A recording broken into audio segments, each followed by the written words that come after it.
સર્વ વૈષ્ણવોને જય શ્રી કૃષ્ણ. આપણે અગાઉ 142ના પાઠમાં શીખ્યા હતા કે ઠાકોરજીને સાથે રાખવાના એટલે શું કરવાનું. આપણે સૂતા વખતે આપણે સૂઈએ તો ઠાકોરજીને સાથે રાખીને સૂવાનું. એટલે પથારીમાં પડ્યા પછી હરે કૃષ્ણનો નિંદ્રા આવતા સુધી જપ કરવાનો. મનુષ્યનો સ્વભાવ એવો છે કે પથારીમાં પડ્યા પછી પૂર્ણ નિવૃત્તિ થાય એટલે અતિશય પ્રિય વિષયનું તેને સ્મરણ થાય. મન જ્યાં ફસાયું હશે તે સ્વપ્નમાં દેખાશે. સ્વપ્ન ઉપરથી જ મનની પરીક્ષા થાય છે. સાચા વૈષ્ણવનું મન કૃષ્ણમાં જ ફસાયેલું હોય છે, તેથી તેને સ્વપ્નમાં કનૈયો જ દેખાશે. આવું સ્વપ્ન દેખાય તો સમજવું કે હું વૈષ્ણવ થયો છું. ભક્તિ માર્ગમાં વ્યવહાર અને પરમાર્થ જુદો હોતો નથી. દરેક કાર્યમાં ઈશ્વરનું અનુસંધાન રાખવું એ જ પુષ્ટિ ભક્તિ છે. સંન્યાસ એટલે શું? કૃષ્ણ પ્રેમમાં હૃદય પીગળે અને અંદર સંન્યાસ આવે તો તે સંન્યાસ દીપે. સંન્યાસ એટલે સર્વ કર્મનો ન્યાસ, સર્વ કર્મનો ત્યાગ એ જ સંન્યાસ છે. ઈશ્વરને માટે જે જીવે છે તે સંન્યાસી છે. ગોપીઓ ઈશ્વરના માટે જ જીવતી હતી, એટલે ગોપીઓને ઉપમા આપી છે પ્રેમ સંન્યાસીનીઓ. જે ઘરમાં ભગવાન માટે કાંઈ નથી તે ઘર સ્મશાન જેવું છે, અને તે ઘર એક દિવસ જરૂર ઉજ્જડ થાય છે. માટે સંપત્તિને ખાલી મોજ શોખમાં વેડફી નાખવે એને શું કહેવાય? રાક્ષસ કહેવાય. હવે આગળ જોઈશું. સચ્ચિદાનંદ રૂપાય વિશ્વોત્પત્યાદિહેતવે તાપત્રય વિનાશાય શ્રીકૃષ્ણાય વયમ નમઃ. જે જગતની ઉત્પત્તિ, સ્થિતિ અને વિનાશનો હેતુ છે તથા જે ત્રણેય પ્રકારના તાપોના નાશ કરવાવાળા છે એવા સચ્ચિદાનંદ સ્વરૂપ ભગવાન શ્રી કૃષ્ણને અમે વંદન કરીએ છીએ. ગોકુળમાં એક પ્રભાવતી ગોપી હતી. તેણે કહ્યું કે આમાં શું મોટી વાત છે, હું લાલાને મુદ્દા માલ સાથે પકડી લાવીશ. પ્રભાવતી ગોપી અભિમાની હતી. તેના મનમાં ઠસક હતી. કનૈયાએ મિત્રોને કહ્યું કે આજે તો પ્રભાવતી ગોપીના ઘરે જવું છે. પ્રભાવતી ગોપી સંતાઈને બેઠી છે.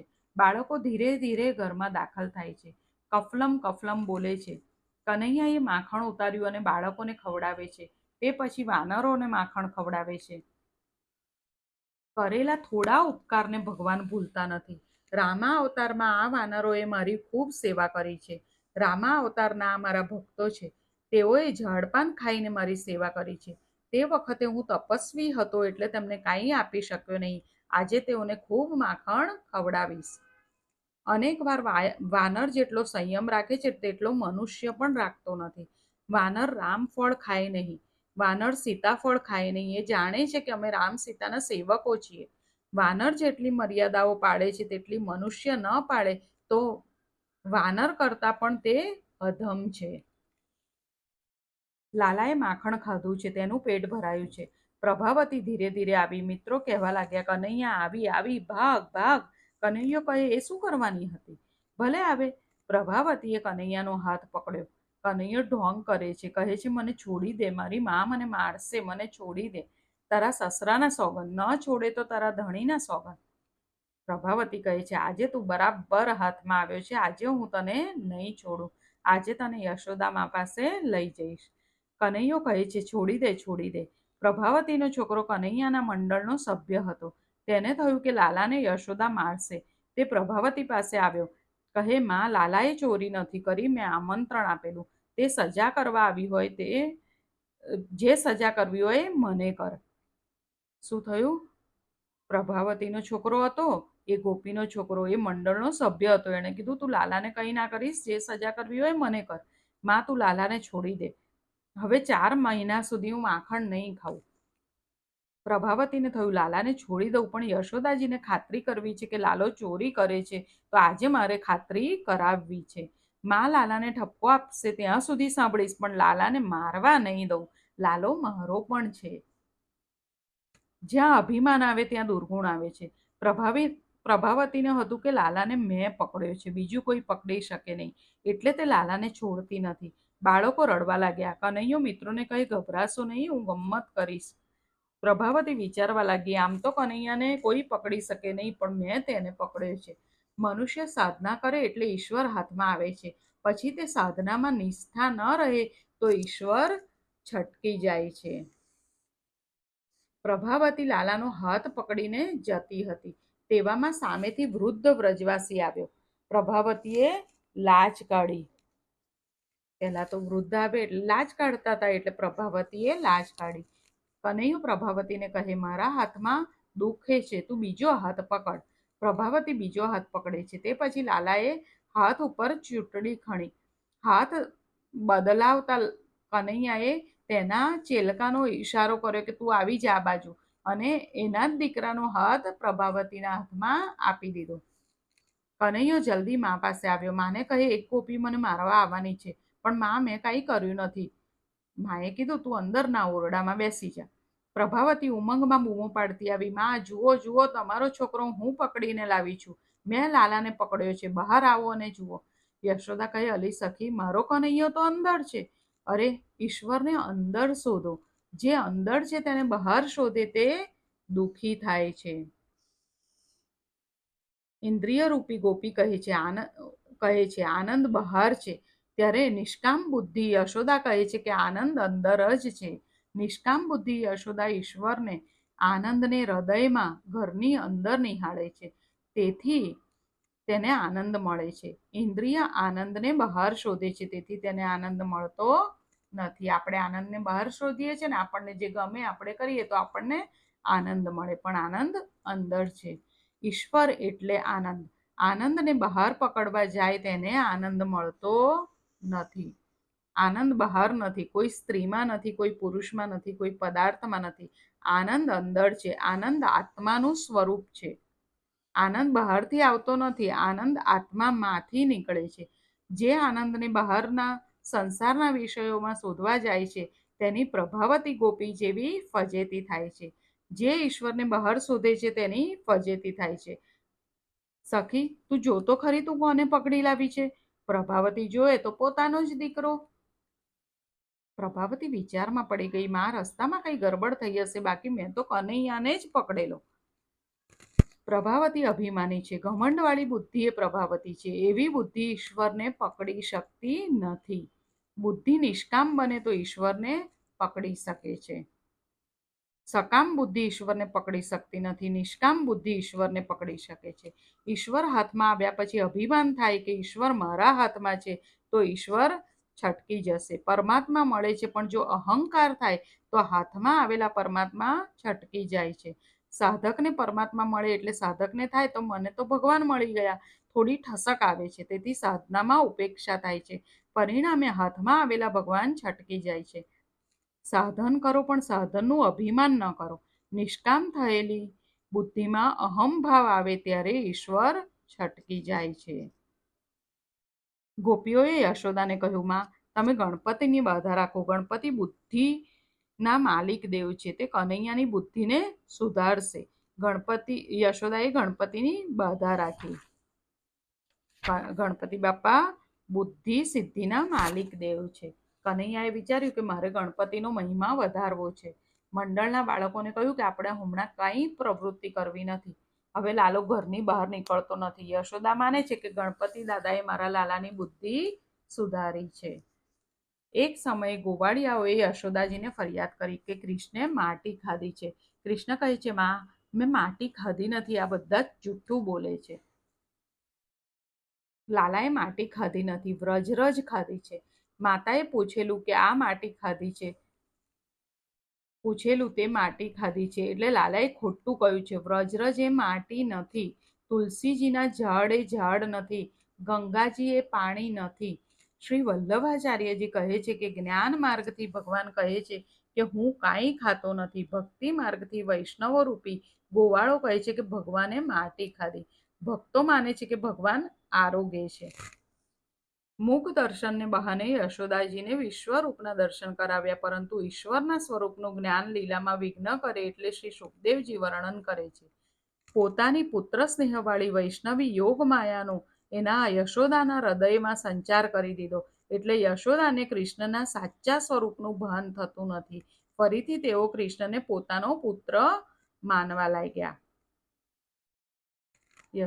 કૃષ્ણએ કીધું કે મેં માટી ખાધી નથી. એટલે યશોદાજીએ કીધું કે તું મોં ખોલીને બતાવ. તો એ આખું બ્રહ્માંડ એમને મોઢામાં દેખાયું. પણ યોગ માયા એવો પડદો કરી દીધો કે યશોદામાં બધું ભૂલી ગયા. પૂતનાએ અનેક બાળકોને મારેલા. પૂતનાના વધ સમયે તે અનેક બાળકો પૂતનાના સ્તન મારફત પ્રભુના પેટમાં આવેલા.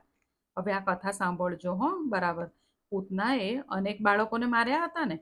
પૂતનાના વધ સમયે તે અનેક બાળકો પૂતનાના સ્તનની મારફત પ્રભુના પેટમાં આવેલા.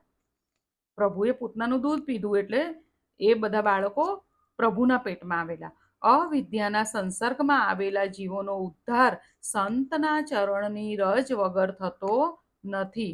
ગોકુળમાં અનેક ઋષિઓ ગાયો થઈ આવેલા. તેમના ચરણની રજ હું પેટમાં ઉતારું એટલે મારા ઉદરમાંના જીવોનો ઉદ્ધાર થશે. તે જીવોના ઉદ્ધાર કરવા માટે શ્રી કૃષ્ણે માટી ખાધી છે.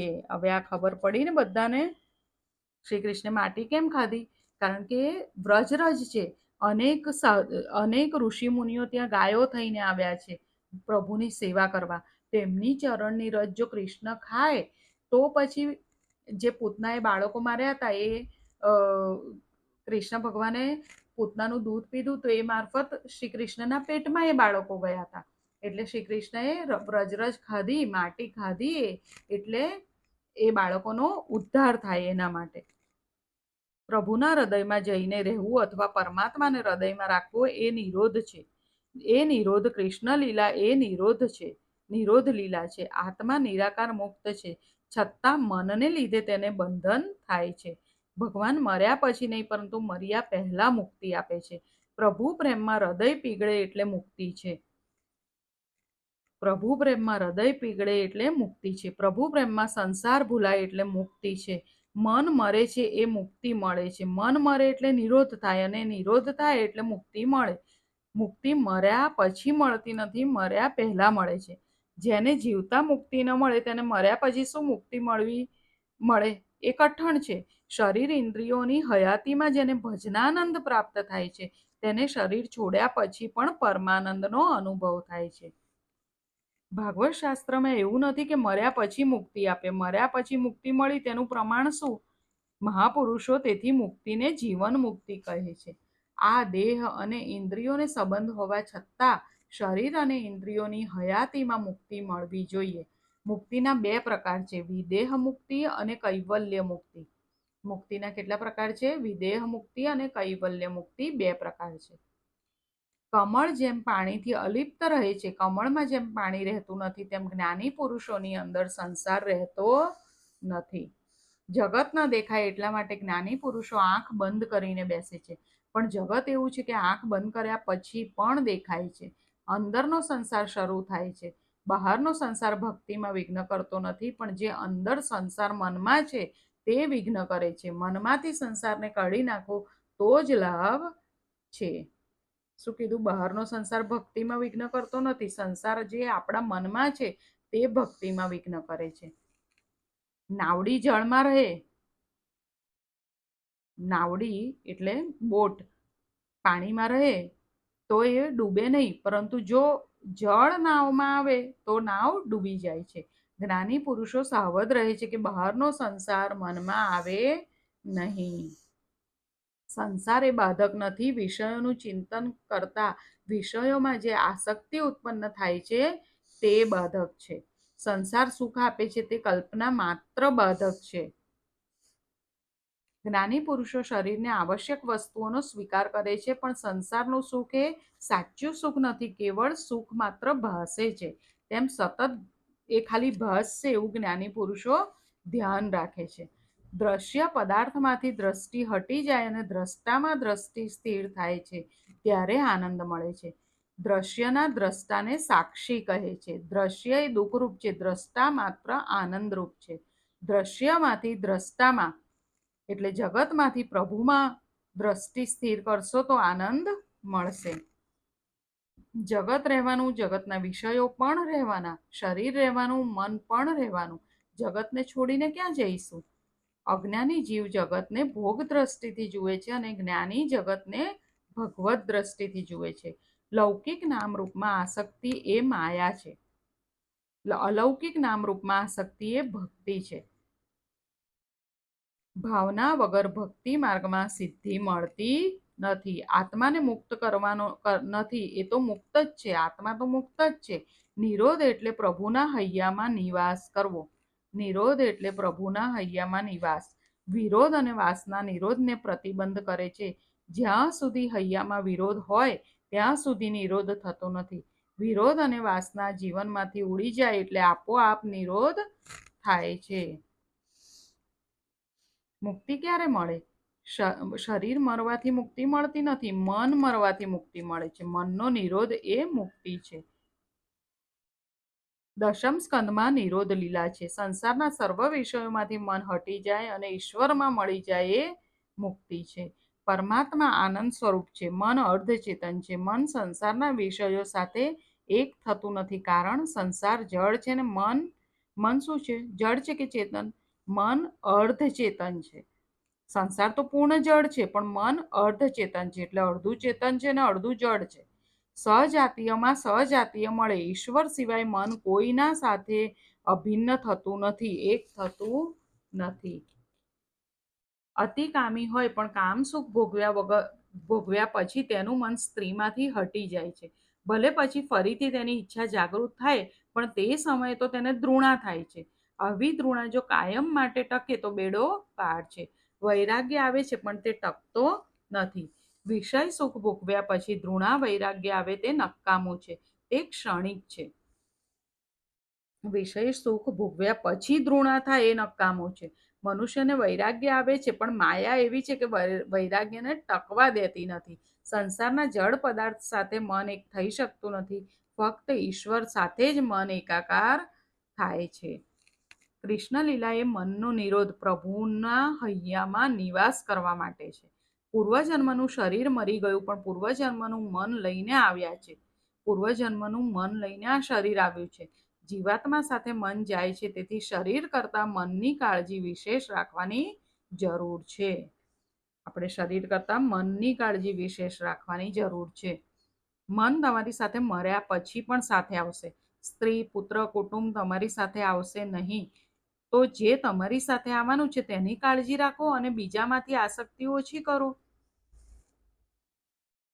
સંસારની કોઈ વસ્તુ બગડે કે નાશ થાય તો બીજી વસ્તુ મળશે, પણ જો મન બગડી જાય તો બીજું મન મળશે નહીં. જીવાત્મા શરીર છોડે છે ત્યારે મન સાથે જાય છે, માટે મનને સાચવજો. ગીતામાં કહ્યું છે કે મારો અંશ જે જીવાત્મા છે તે ત્રિગુણમયી માયામાં સ્થિર થઈને મન સહિત પાંચે ઇન્દ્રિયોનું આકર્ષણ કરે છે. જીવાત્મા મનનો આશ્રય કરીને આ વિષયોને ભોગવે છે, એટલે મન મનુષ્યના મર્યા પછી પણ સાથે રહે છે. શરીર મરે છે પણ મન મરતું નથી. મન ક્યારે મરે? જ્યારે તે મનમોહન સાથે એક થઈ જાય. એટલે જો મન મરે તો મુક્તિ મળે. વિષયોમાં જવાથી મન મળતું નથી, પરંતુ આ જ મન ઈશ્વરનું ચિંતન કરે, ધ્યાન કરે તો ઈશ્વરને પ્રાપ્ત કરી શકે છે. કોઈના ગુરુ થવાની ઈચ્છા ન રાખશો. તમારે ગુરુ થવું હોય તો તમારા મનના ગુરુ થાવ. હે મન, સજ્જન લોકો જે ભક્તિ માર્ગથી જાય છે તે ભક્તિ માર્ગનું તું અનુસરણ કર. આપણે મનને શું કહેવાનું? રામદાસ સ્વામીએ મનને બોધ આપ્યો છે. રામદાસ સ્વામીએ મનને શું બોધ આપ્યો છે? કે હે મન, સજ્જન લોકો જે ભક્તિ માર્ગથી આગળ જાય છે તે ભક્તિ માર્ગનું તું અનુસરણ કર. ત્યારે જ તને સ્વાભાવિકપણે શ્રી હરિ મળશે. સંસારમાં જે નિંદનીય કર્મ છે તે છોડવું જોઈએ અને સંસારમાં જે વંદનીય છે તે સૌએ એકાગ્રતાથી કરવું જોઈએ. મન તું કેમ પાપ કરે છે? મન તું સજ્જન થઈને દુર્જન જેવું કામ કેમ કરે છે? આ લાડુમાં ઝેર છે એમ કોઈ કહે તો તમે લાડુ ખાશો? ના. તેમ મનને સમજાવો કે આ સંસારના વિષયોમાં ઝેર છે, તું ખાઈશ નહીં. ખાઈશ તો તું દુઃખી થઈશ.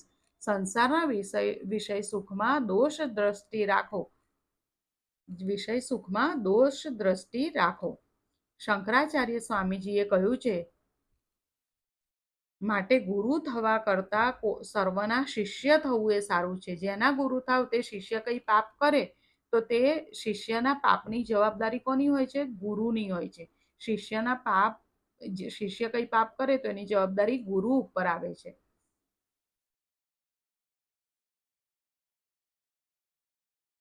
મન સંસારના વિષયનું ચિંતન કરે છે અને સંસારમાં ફસાય છે. તે સંસારના વિષયનું ચિંતન છોડી દે તો મુક્તિ છે. નિંદ્રામાં મન નિર્વિષય બને છે, એટલે નિંદ્રામાં આનંદનો અનુભવ થાય છે. આપણે સૂઈ જઈએ તો આપણને આનંદ થાય છે ને? કેમ? કારણ કે નિંદ્રામાં આપણું મન છે એમાં કોઈ વિષય રહેતા નથી, એટલે નિર્વિષય બને છે. એટલા માટે આપણને નિંદ્રામાં આનંદનો અનુભવ થાય છે. આજે અહીંયા સુધી રાખીએ. ફરી હું તમને બધાને યાદ કરાવી દઉં કે થોડો ટાઈમ આપણે બ્રેક રાખવી પડશે. 2 મહિના જેટલું કોઈ નવો પાઠ નહીં આવે તો આપણે આનું આ સાંભળીને એની પ્રેક્ટિસ કરતા રહીશું. અને પછી જ્યારે મને ટાઈમ મળશે ત્યારે આપણે પાછું જે અધૂરું છે આપણે પાછું ફરીથી ચાલુ કરીશું. ત્યાં સુધી આપણે આની પ્રેક્ટિસ કરીશું. હું જોઉં છું હજી 1-2 પાઠ થાય તો હું ટ્રાય કરું છું. આજે સર્વને જય શ્રી કૃષ્ણ.